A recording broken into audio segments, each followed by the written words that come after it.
Assalamualaikum warahmatullahi wabarakatuh.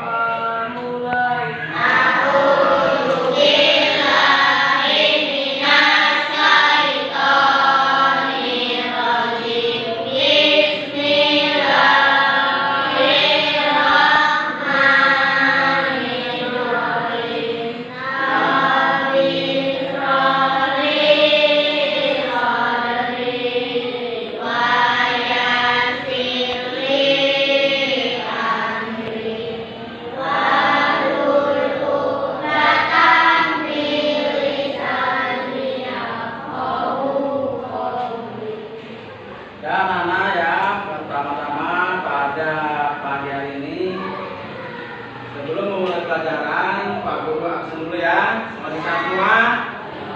Masih sehat semua? Masih sehat semua?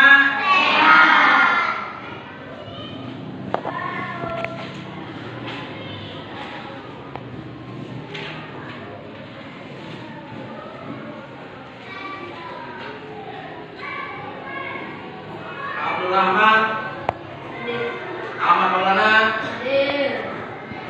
Aina Sekia, Aimas Nuro, Dinasti, Juan, Muksin, Suhan, Narendra, Nisa, Rizka, Rata Yusri, Linda, Lulu, Yusri, Bagas, Gali. Ada yang berangkat? Silakan. Bagas. Mudah-mudahan yang nggak berangkat agar dia sehatkan kembali, yang tadinya sakit menjadi sehat. Yang tadinya sehat, mari kita bersama untuk mendoakannya agar anak yang nggak berangkat oleh Allah SWT adalah disehatkan kembali agar bisa berangkat ke sekolah. Anak-anakku sekalian, pada hari ini Pak Guru akan menyampaikan tentang materi pelajaran SKI. Pelajaran SKI yaitu SKI kelas 3 ya. Kelas 3 yang judulnya adalah meneladani masa remaja Rasulullah Shallallahu Alaihi Wasallam. Nah, di sini ada sifat-sifat Rasulullah Shallallahu Alaihi Wasallam. Tahu Rasulullah? Tahu. Rasulullah itu siapa? Rasulullah adalah Nabi Muhammad Shallallahu Alaihi Wasallam. Nah, di sini ada perilaku Nabi Muhammad Shallallahu Alaihi Wasallam, yaitu pada saat remaja. Nabi Muhammad Shallallahu Alaihi Wasallam pada waktu remaja, dia itu senantiasa berpikir benar. Jadi Nabi Muhammad SAW adalah pada masa hidupnya adalah berpikir dengan benar. Jadi tidak memikirkan yang salah-salah. Ya. Tidak memikirkan yang salah-salah. Jadi Nabi Muhammad adalah memikirkan yang selalu benar. Ya. Yaitu memikirkan yang selalu benar. Kemudian dia juga menjadi amanat atau amanah. Masa remajanya Nabi Muhammad SAW sudah termasuk amanah. Dia ini sudah termasuk disebut orang yang dapat dipercaya, tidak hianat, tidak bohong, tidak ikat janji, selalu menepati janji. Maka disebut amanah, orang yang dapat dipercaya. Kemudian santun dalam bertutur kata. Jadi Nabi Muhammad SAW masa remajanya itu adalah santun. Santun itu adalah apa? Santun itu adalah dalam ucapan yang segi ucapan adalah dengan sopan. Ucapannya benar, ucapannya halus, tidak kasar. Ya, tidak kasar. Jadi selalu lembut, selalu santun. Jadi santun itu adalah tidak berkata yang kasar-kasar, selalu berkata yang benar, yang sopan atau yang lemah lembut atau santun ya, dalam bertutur kata atau dalam ucapan kata yang diucapkan dengan menggunakan mulut atau dengan menggunakan cara lisan. Kemudian Nabi Muhammad SAW tidak pernah dusta. Jadi Nabi Muhammad SAW itu tidak pernah dusta. Tahu dusta? Dusta. Dusta itu bohong. Jadi Nabi Muhammad SAW masa tidak dusta, tidak berbohong. Nggak seperti kita. Tiap hari bohong, tiap malam bohong, tiap pagi sore bohong. Kalau Nabi Muhammad tidak dusta, dusta itu bohong. Makanya orang yang sudah bisa menjalankan tidak bohong berarti bagus. Bohong aja ya. Kadang-kadang kita bohong kepada bapak, kepada ibu, ya, kepada adik. Nabi Muhammad adalah tidak pernah dusta, tidak pernah bohong. Makanya Nabi Muhammad itu diberi ini mempunyai sifat yang terpuji. Ada apa sifat terpuji bagi Nabi Muhammad itu? Ada apa? Ya, sifat terpuji bagi Nabi Muhammad itu ada apa? Sifat terpuji bagi Nabi Muhammad ada 4.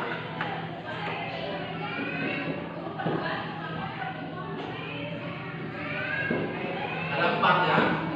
1, ada yang tahu siapa? 1, Siddiq.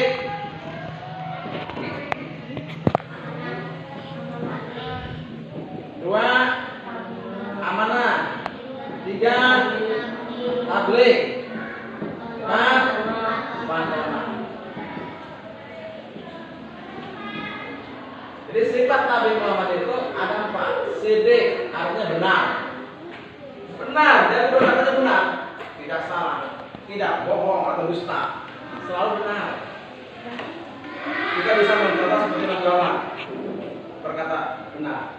Jangan dengan temannya kamu bohong, jangan dengan ayah bohong. Bapaknya, Ahmad, kamu lihat enggak uang ibu di sini kerja berapa? 10.000 enggak bu. Padahal dia artinya iya, itu bohong. Ya, enggak boleh. Nabi Muhammad tidak, tetap benar, tidak bohong. Ya. Kita bisa belajar, jangan bohong di rumah, di jalan jangan bohong, di mana saja jangan bohong. Kalau kalian sudah tidak bisa, kalau kalian sudah bisa tidak melaksanakan perbuatan bohong, berarti sudah termasuk mencontoh seperti sifat terpuji bagi Nabi, benar.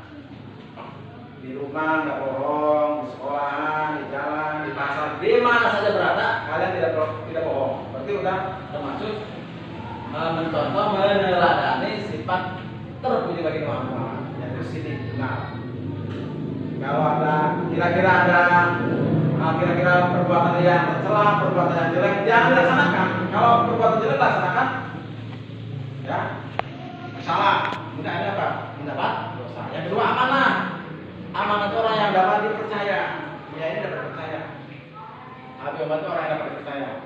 Jangan seperti kita. Pokoknya kalian, Musim, ini bapak belikan apa namanya ya? Minuman, namanya. Minuman yang menyegarkan ya, yang menyehatkan. Pokoknya berapa Pak? Oh ya, 20.000. Kasihkanlah. Beli di warung. Harganya berapa? 15.000. Ini berapa harganya? 20.000. Padahal cuma 15.000. Ngomongnya ke ayah 20.000. Mau nggak? Oh, ya, tidak amanah namanya. Harus sesuai dengan bukti. Tabligh artinya menyampaikan. Sifat terpuji bagi Muhammad ini ada yang penting adalah tabligh, menyampaikan. Contoh namanya. Bapaknya Surhan, ini surat antarkan ke siapa? Ke Pak Hasan, ya, ke Pak Hasan. Jadi harus sampai, disampaikan. Jangan sampai nggak disampaikan, di jalan dibuka suratnya dibuka. Suratnya dibuka. Sebelum nyampe ke Pak Ahmad dibuka. Ini enggak. Bukan tablik teman. Bukan tablik. Ada rahasia dalam suratnya. Harus jangan lepas lemnya. Kemudian Pak Ahmad dia pintar. Ya. Lampu bantu pintar, nggak bodoh, pintar lampu bantu. Cerdas. Seperti kita ada yang rendah, ada yang nilai bagus ya. Jadi Pak Ahmad pintar. Pintar ya, itu pintar. Makanya orang yang pertama kali nanti masuk surga adalah Nabi Muhammad Shallallahu Alaihi Wasallam. Jadi sifat terpuji bagi Nabi Muhammad adalah jadi tidak berbohong. Lanjut ya. Kemudian di sini ada peristiwa-peristiwa masa remaja Rasulullah Shallallahu Alaihi Wasallam. Masa remaja Rasulullah Shallallahu Alaihi Masa remaja Rasulullah. Nah di sini jumlahnya itu ada 4. Yang pertama mengembalakan ternak. Yang kedua belajar berdagang bersama Abu Thalib. Yang ketiga adalah mengikuti perang Al-Fijar atau disebut juga dengan pendosa. Peristiwa yang keempat adalah turut mendeklarasikan sumpah fathul ya, atau disebut juga hiful fudul ya. Kemudian yang pertama peristiwa masa remaja Rasulullah Sallallahu Alaihi Wasallam ya, peristiwa masa remaja Rasulullah Sallallahu Alaihi Wasallam, yaitu mengembalakan ternak. Jadi masa remaja itu Nabi Muhammad juga diajak oleh pamannya untuk mengembalakan ternak. Pamannya siapa? Abu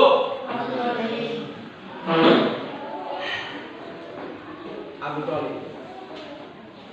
Pada waktu Nabi Muhammad mengembalakan ternak di tanah lapang, itu datanglah 2 orang turun dari langit, ya, turun dari langit,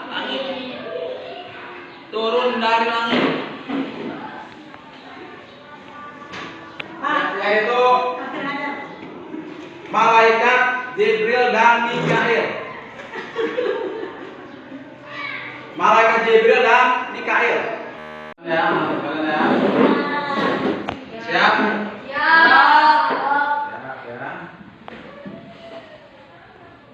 Nah pada waktu itu terdengar suara hiburan ya. Nah pada waktu itu Nabi Muhammad disuruh untuk menyuruh temannya untuk menengok terdengar suara hiburan. Ternyata suara hiburan itu adalah berasal dari pesta pernikahan.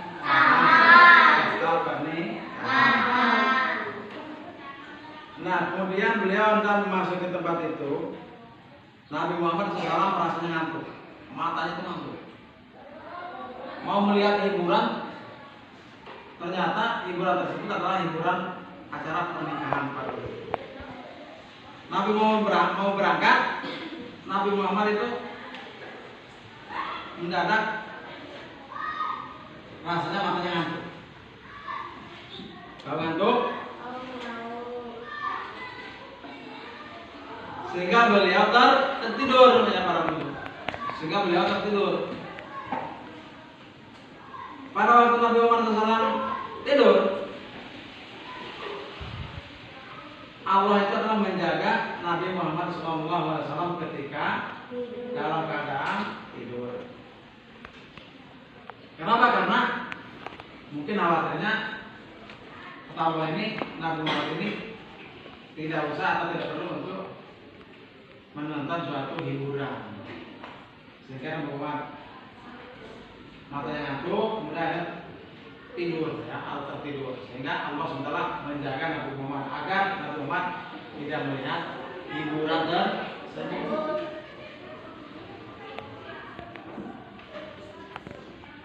Nah, setelah Nabi Muhammad bangun, ternyata hiburan tersebut sudah berakhir atau sudah selesai.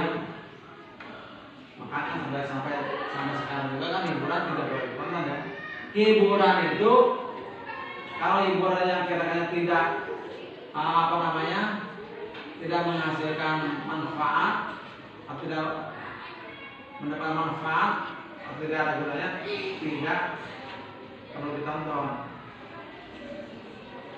Tidak bisa mencontoh seperti Nabi Muhammad SAW. Nabi Muhammad menonton hiburan, akhirnya mendadak matanya ngantuk, akhirnya tertidur, sehingga Nabi Muhammad tidak melihat hiburan.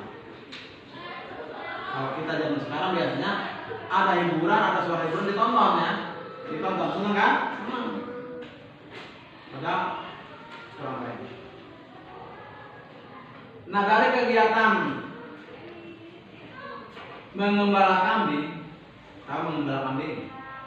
Zaman sekarang banyak orang yang mengembala kambing, bahkan di kota Mekah Madinah banyak orang sekali yang memelihara kambing. Kalau tempat kita kambing sedikit apa banyak? Kalau di kota Mekah itu ribuan kambing, ya, ribuan kambing di kota Mekah itu. Kalau di tempat kita paling ada 20 atau 30 ekor kambing ya. Kalau di kota Mekah banyak sekali ribuan kambing. Makanya di kota Mekah itu yang dijadikan hewan kurban kebanyakan kambing ya. Kambing ya, sapi juga ada. Kebanyakan hewan kambing.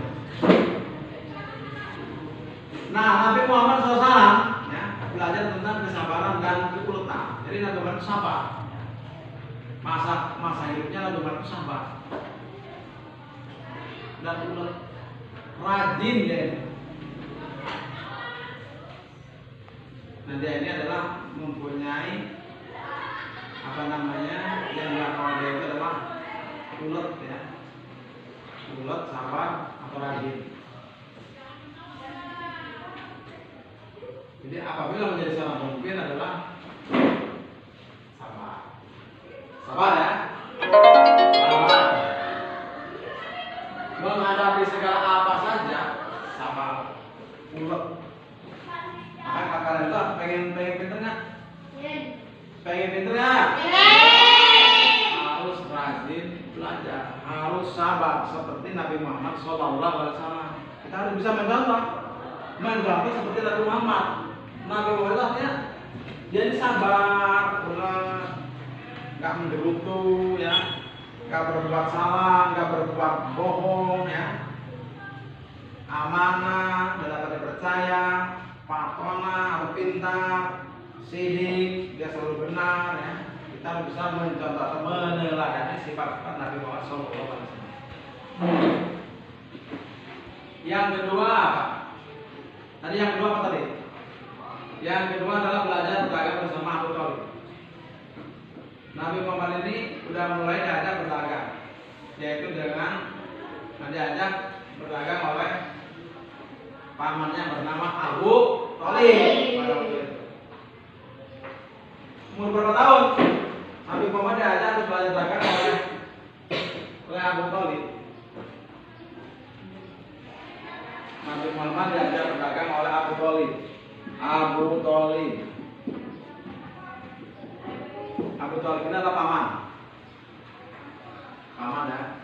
Abu Thalib adalah paman Nabi.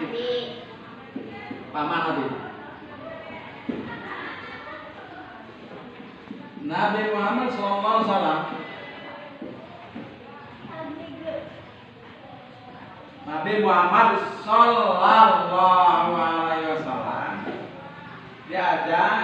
diajari berdagang oleh pamannya bernama Abu Thalib. Pada waktu itu adalah umur 12 tahun. 12 tahun berdagang pada waktu umur 12 tahun. Nah, ini Nabi Muhammad SAW ya. Dia ini membantu atau berdagang dengan pamannya bernama Abu Thalib. perjalanan ini adalah perjalanannya adalah merasakan teriknya matahari. Dalam perjalanan itu sepanjang perjalanan itu panas sekali, ya. Panas sekali, panas. Terik itu panas sekali. Bayangkan kalau di siang hari, kalau pada waktu musim kemarau ya, pada waktu musim kemarau di siang hari itu panas nggak? Panas benar rasanya, rasa panas. Ya menyinari tubuh kita, ya. Kalau dalam matahari. Lalu balik lagi pada umur berapa kan Nabi Muhammad diajak berdagang oleh pamannya yang bernama Abu Thalib? Umur 12. Satu. Paman Nabi Muhammad bernama siapa? Paman Nabi. Satu. Abu Thalib. Paman Nabi Muhammad bernama Abu Thalib. Kalau kakeknya Iwan Abdul Muthalib. Ayahnya bernama siapa kamu? Abdullah. Ibunya Siti Aminah. Istri Nabi Muhammad SAW namanya siapa? Siti Khadijah. Suami daripada Siti Khadijah namanya siapa kamu? Nabi Muhammad Sallallahu Alaihi Wasallam. Pamannya tadi siapa namanya kan? Abu Thalib. Dulu paman Nabi namanya siapa? Abu Thalib. Kakeknya kamu? Abdul Muthalib. Kemudian ibunya atau siapa namanya tuh? Siti Aminah. Kemudian istri Nabi Muhammad, Winda namanya siapa? Istrinya? Istri Nabi Muhammad, Winda? Siti Khadijah. Ibunya Siti Khadijah namanya siapa? Kamu? Ibu Siti Khadijah? Siti Aminah. Agar ulangi lagi dari awal ini, apabila yang kalian ada yang belum hafal, ya, yang belum hafal biar hafal, yang belum bisa biar bisa. Sifat terpuji bagi Nabi Muhammad ada berapa? 4. Sifat terpuji bagi Nabi Muhammad ada berapa? 1, 2, 3, 4.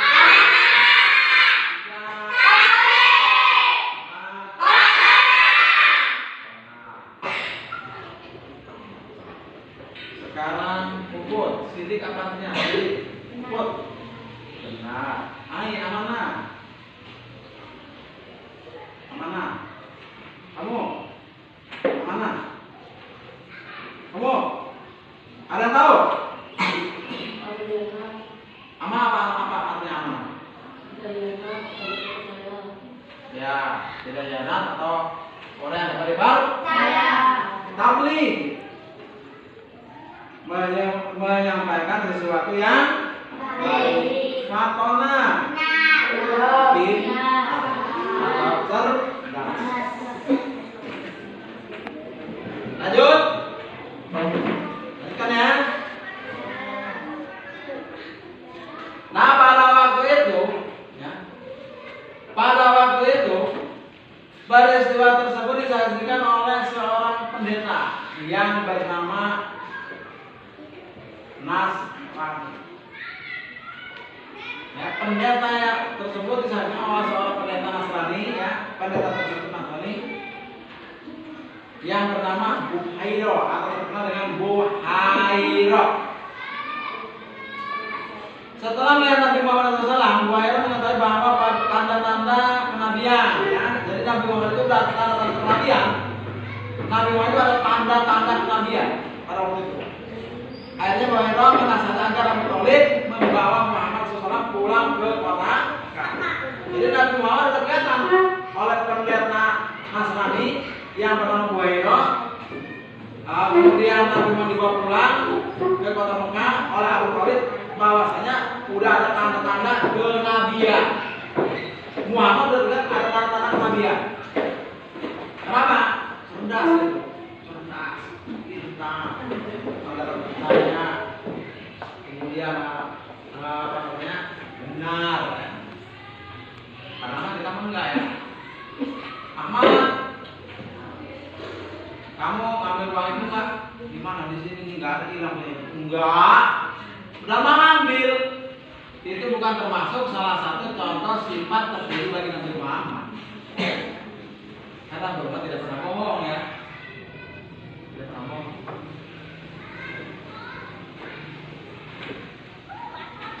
Kemudian Nabi Muhammad SAW dibawa ke kota Mekah, ya, dijaga, dirawat apabila ada gangguan dari orang-orang Yahudi, apabila akan dibunuhnya, akan dibunuh, sehingga diamankan. Muhammad ini diamankan karena sudah kelihatan ciri-ciri bahwasanya dia ciri-ciri akan menjadi seorang nabi. Makanya Nabi Muhammad nabi yang diangkat yang paling terakhir. Dari nabi Adam alaihissalam, nabi yang paling terakhir adalah Nabi Muhammad SAW. Makanya gelarnya Muhammad itu beda ya. Beda nggak?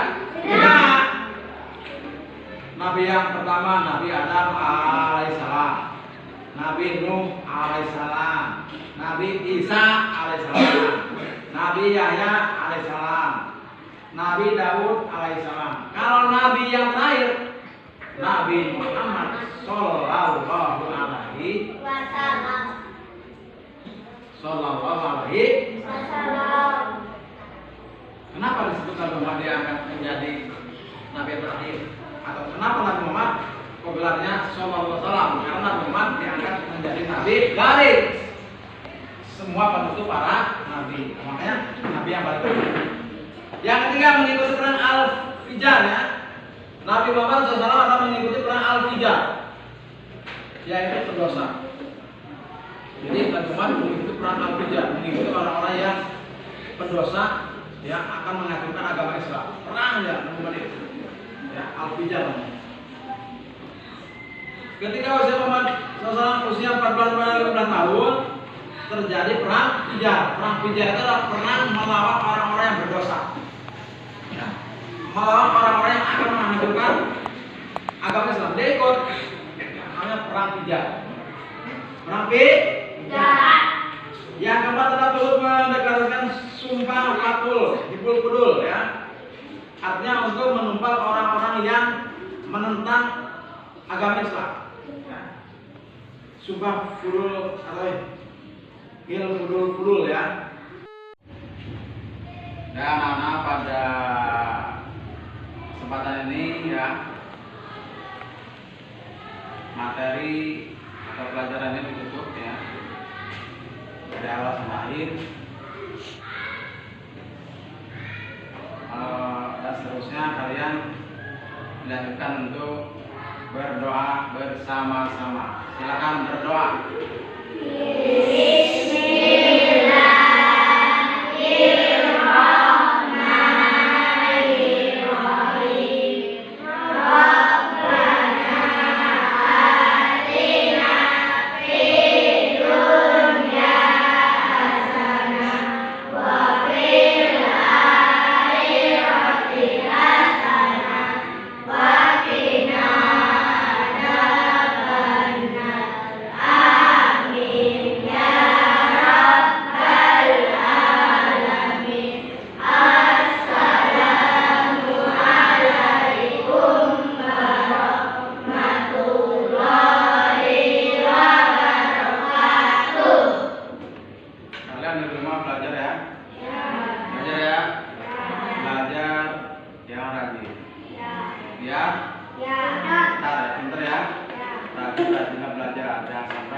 Aku cukupkan sampai di sini ya, ditutup. tutup dengan mengucapkan Assalamualaikum warahmatullahi wabarakatuh. Waalaikumsalam warahmatullahi wabarakatuh. Aman, berdiri. Balik semua ya, lurus. Balik semua yang lurus. Satu lagi. Jalan dulu.